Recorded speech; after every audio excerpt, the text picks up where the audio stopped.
एक सेठ से लक्ष्मी जी रूठ गई। जाते हुए बोली, मैं यहां से जा रही हूं, अब मेरी जगह नुकसान आएगा, तैयार रहना, और अगर तुम जाते जाते मुझसे कुछ मांगना चाहते हो तो बोलो। सेठ बहुत समझदार था, बड़ी विनम्रता से बोला, माता नुकसान आ रहा है तो आने दीजिए, बस मुझे आप एक वरदान दीजिए कि मेरे परिवार में हमेशा सुख शांति बनी रहे। लक्ष्मी जी मुस्कुराई, तथास्तु कहा और वहां से चली गई। अब उस सेठ की 4 बहुएं थी।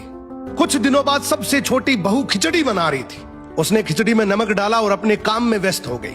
तभी दूसरी बहू आई और उसने खिचड़ी को बिना चखे ही और नमक डाल दिया और वो भी अपने काम में व्यस्त हो गई। ऐसे एक एक करते तीसरी और चौथी बाकी की 2 बहुएं भी आई, उन्होंने भी खिचड़ी को बिना चखे ही उसमें नमक डाल दिया।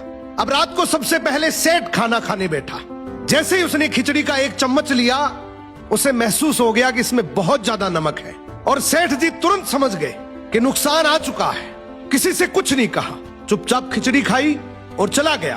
अब सेठ के बाद खाना खाने की बारी आई सबसे बड़े बेटे की। बेटे ने खिचड़ी का 1 निवाला लिया। उसने परिवार वालों से पूछा, पिताजी ने खाना खा लिया? उन्होंने कुछ कहा? तो बाकी सबने जवाब दिया, हाँ पिताजी ने तो खाना खा लिया, लेकिन किसी से कुछ नहीं कहा। तो बड़े बेटे ने भी चुपचाप खिचड़ी खाई और चला गया। ऐसे ही करके परिवार के बाकी सारे सदस्य एक एक करके आए, अपने से पहले वालों के बारे में पूछा, कुछ नहीं कहा, चुपचाप खिचड़ी खाई और चले गए। अब रात को सेठ जी सो रहे थे, सपने में नुकसान आया और हाथ जोड़कर बोला, भाई मैं यहां से जा रहा हूं, मैं यहां नहीं रह सकता। तो सेठ जी ने पूछा, क्यों, क्या हो गया? नुकसान बोला, तुम सबने मिलकर 1 किलो नमक खा लिया, पर मजाल है कोई किसी पर नहीं चिल्लाया, किसी ने गुस्सा नहीं किया, सब शांत रहे। अब जिस परिवार में इतनी सुख शांति हो, आपस में इतना प्यार हो, वहां पर मैं नहीं रह सकता।